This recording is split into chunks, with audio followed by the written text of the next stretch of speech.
Mi nombre es Henry Ortega, sean bienvenidas todas y todos a este espacio Voces Jurídicas. El día de hoy vamos a platicar sobre el tema de las juventudes, derechos, obligaciones y garantías, así como instrumentos jurídicos y políticas públicas. El tema de las juventudes llega un poco tarde en materia de políticas públicas e instrumentación jurídica en nuestro país, mientras en los años de 1917 había reformas laborales, mientras en la década de los 30 habría reformas agrarias y mientras en los años 40 habría reformas en materia de equidad de género, el tema de la legislación y las acciones gubernamentales para este sector poblacional llegan en la década de los 70. Evidentemente, el derecho corresponde a la transformación de la sociedad y de la interacción que tiene con la sociedad, y esta perspectiva de política pública y de visión de Estado con el sector poblacional joven evidentemente es emanada de los acontecimientos y de los hechos sucedidos en 1968 y en 1970. Después de estos acontecimientos sociales que marcaron un antes y un después en la perspectiva de las juventudes en nuestro país, pues hubo una tendencia de parte del Estado a congraciarse con este sector poblacional.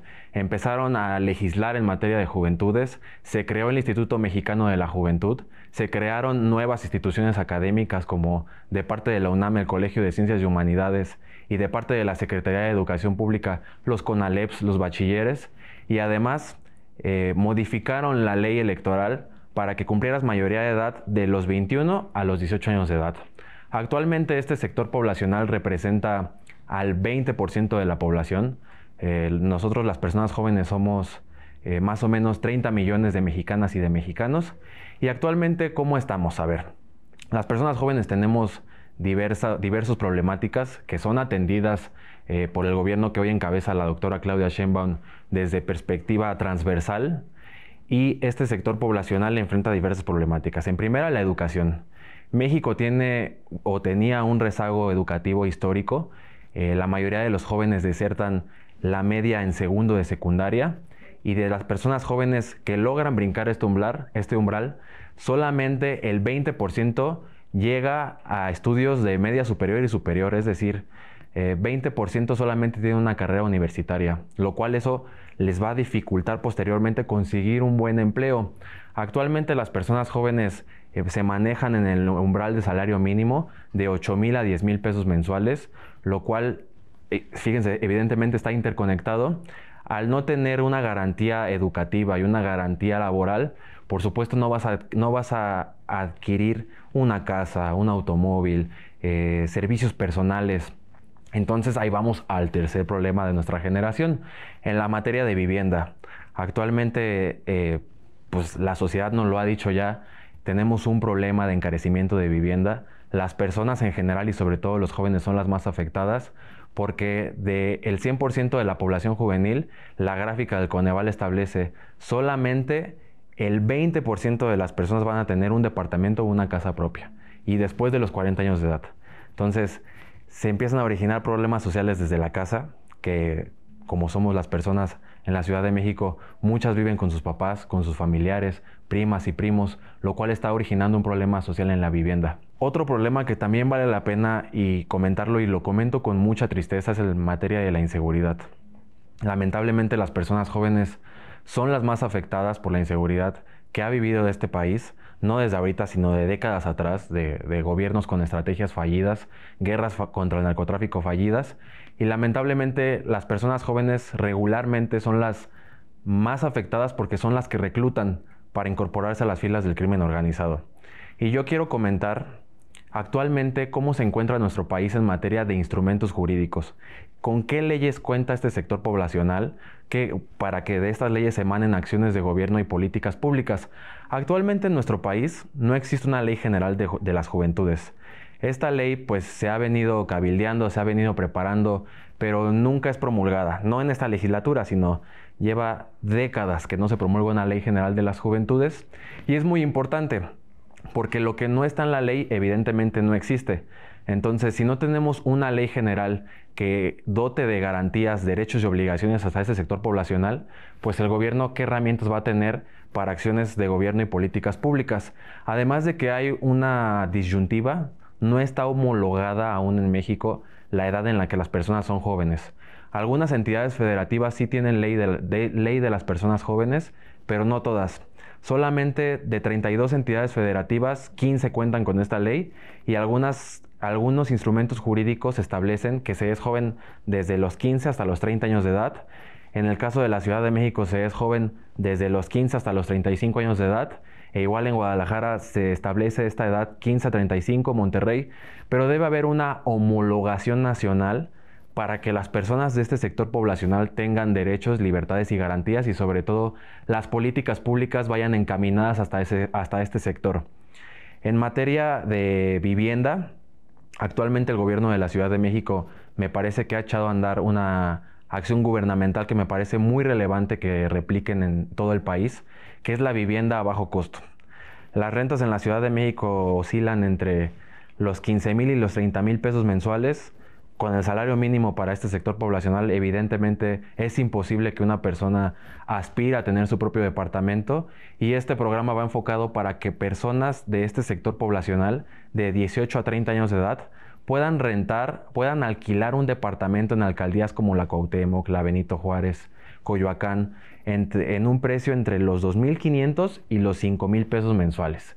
Entonces, esta iniciativa la han retomado gobiernos de la transformación en la Ciudad de México y me parece importante que la repliquen en las 32 entidades federativas, porque evidentemente México no solo es la Ciudad de México. Las políticas públicas que han tomado en la Ciudad de México me parecen exitosas.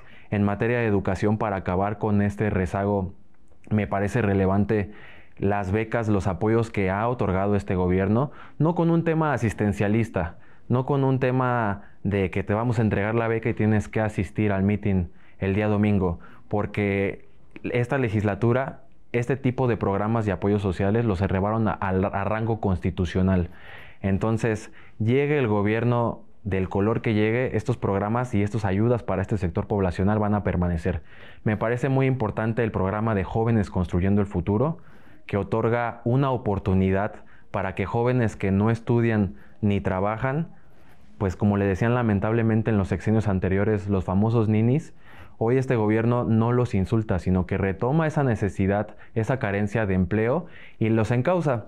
Hay empresas que se registran en una plataforma a nivel nacional y estas empresas reciben a jóvenes quienes recibirán un apoyo de 8,400 pesos mensuales para que puedan capacitarse, para que puedan orientarse hacia un empleo y si los jóvenes son buenos, demuestran capacidades, las propias empresas han estado reclutando en sus puestos de trabajo a estos jóvenes. Mi beca para empezar, que es una beca a rango constitucional que otorga una beca que otorga un apoyo mensual de más de 4,000 pesos a estudiantes de 18 a 24 años mientras cursan la universidad y me parece relevante porque un estudiante no se va a poder concentrar en sus materias si está pensando en qué va a comer, si está pensando en qué ingreso va a llevar para su familia. Entonces, que el gobierno de la transformación entregue este tipo de ayudas para jóvenes para que puedan continuar con sus estudios y después, si el mercado laboral no les favorece, puedan tener una opción de incorporarse a un empleo, me parece bastante noble y son estrategias que se deben de replicar a nivel nacional. Asimismo, este sector poblacional se ha reivindicado como un actor público y un actor político dentro de la vida pública nacional. Si somos 30% de mexicanas y mexicanos jóvenes, evidentemente va a haber personas de nuestro sector poblacional que quieren participar, que quieren ser una voz propositiva dentro de los órganos legislativos, entidades federativas en los gobiernos, en la presidencia de la República con los gobiernos y evidentemente pues tienen derecho a participar porque se los garantiza el Código Nacional de Procedimientos Electorales. Pero lo que está pasando en la realidad es que este sector poblacional se encuentra subrepresentado. Del órgano legislativo del Congreso de la Unión, Cámara de Senadores y Cámara de Diputados, solamente el 10% de legisladores son jóvenes. Del Poder Ejecutivo en las entidades federativas, solamente 2 jóvenes encabezan el Poder Ejecutivo en Nuevo León y en Colima, de 32. Entonces, así como hay acciones afirmativas que apoyan a comunidades vulnerables, a poblaciones vulnerables, como son la población LGBT, la población migrante, la población de mujeres discapacitadas y discapacitados, pues hay algunas constituciones de las entidades federativas que consideran al sector poblacional joven como una población vulnerable. En ese tenor, si las y los jóvenes son una población vulnerable, evidentemente deberían de tener una acción afirmativa que garantice su participación política. Actualmente hay entidades federativas que sí las tienen, como la Ciudad de México y las más metropolizadas como Nuevo León y Jalisco, pero hay otras que no las tienen. Lo que está haciendo el Instituto Nacional Electoral para garantizar la participación de los jóvenes es emitir lineamientos en el que obliguen a los partidos políticos a que jóvenes estén incluidos en candidaturas.